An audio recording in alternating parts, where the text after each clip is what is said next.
This has been amazing just to be behind the scenes and see how we have put this together. Don't you think we're going to have like a surreal moment here? My background is in broadcast journalism. So I'm used to sitting down, getting those stories told. And not only am I excited for what's happening on the track, but also what's happening off the track. I just don't feel like our sport has had that opportunity. Hey guys, what's up? And welcome back to another episode of Reaction Time. I'm your host, Kayla Ziddell, checking in here, and I hope you're ready for your drag racing download from this weekend. From Elite Motorsports making an exhibition appearance at Rock Falls Raceway to Eater Zetterström and Matt Hagan doing burnouts as part of Motor Trend's Roadkill Nights powered by Dodge, it was a weekend where drag racing was on full display. More details ahead in this episode of Reaction Time. But first, in case you missed it, a new pro mod has entered the chat. That's right. Veteran drag racer and Bradenton Motorsports Park track owner Victor Alvarez announced he has commissioned a new pro mod from RJ Race Cars.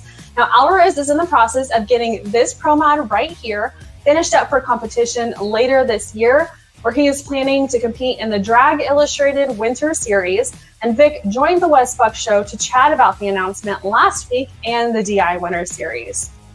One of the most exciting things about the Winter Series for me personally is that the door is now swung open for these guys that traditionally race another class.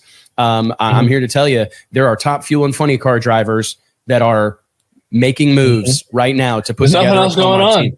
There's nothing else going on, man. There's nothing else going on, and we've created something that everyone wants to be a part of. Like, I'll tell you right now, a world champion pro stock racer who's never going to not race pro stock put in an order for a brand new pro mod last week. It's the biggest footprint that we can leave, and it makes a huge stamp on the sport. Everybody loves it. Like, you cannot go to World Series of Pro Mod and not enjoy it's not possible. You are going to be in the stands like, oh my God. Myself, racers that have no class to race at some of these races, they come and they don't go to just any event. They come and they sit in the stands. You know how hard it is for an ultra street racer to sit in the stands for a whole weekend? They do it with a smile on their face. Like, dude, this is sick. And Lyle Barnett also checked in on the Wes Buck Show, and he chatted about the DI Winter Series, and he is already making plans. Immediately called Scott Tidwell, and I said, listen, when you get here tomorrow, we got to go to dinner and sit down because I got to lock in a seat for what's to come for the Winter Series, and he, of course, is all about it, and he's got 14 pro mods and 900 Hemis and 2,000 pro, we've got all the stuff. But I'll be honest, I felt like there was something big coming there for a long time, like as I've raced it for the past few years, and I'm pretty green compared to some who have been running this deal forever. I was talking to Ken Cartuccio, my teammate, who's here this weekend, and he was talking, I think he's won the U.S. Street Nationals like 7 times or something between the 40 classes he's competed in there, and I was fortunate enough to win the Snowbirds last year. But I'm as excited as I've ever been. And again, the Winter Series will feature the 3 races. It's going to be the Snowbird Outlaw Nationals, the U.S. Street Nationals, and the World Series of Pro Mod, wrapping everything up in Bradenton Motorsports Park. Now transitioning from Pro Mod to Pro Stock, the 7 Elite Motorsports drivers made a special appearance at the NHRA Division 5 National Open doubleheader this past weekend at Rock Falls Raceway in Wisconsin. So they did some match racing, and this time it was 6-time Pro Stock World Champion Erica Enders who secured the Wally. She showed it off on social media right here, as you can see.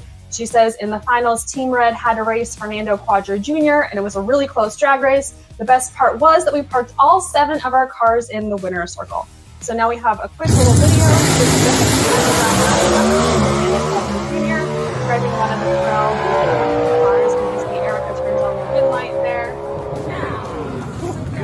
Very exciting. A win is a good win all the time, right?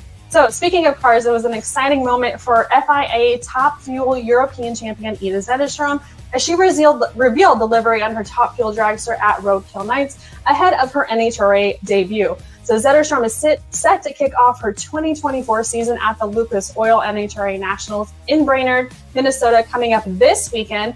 She announced her plans last December at PRI to relocate from Finland to the U.S. to make her NHRA drag racing debut with JCM Racing. But before she does that, in addition to the car reveal, Zetterström and Funny Cars' Matt Hagan were both at Roadkill Nights in Pontiac, Michigan, performing burnouts as part of the event. Let's take a look at that.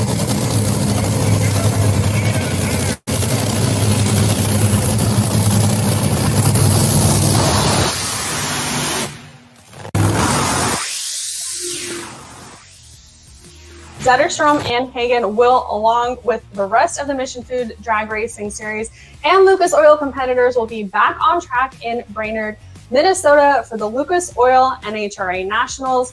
The event starts on Friday, August 16th, and it will go through Sunday, the 18th. And then we also have NPK. They're back in action about after a month's break. They will pick back up in Airway Heights, Washington, on August 16th and 17th. Results from both of those events will be here on next week's episode of Reaction Time.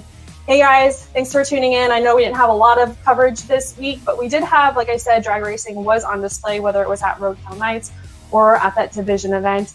Don't forget to like and subscribe, and check in as always on dragillustrated.com for the latest news. Hope you all have a good week. I'm Kayla Zadell, and this is Reaction Time.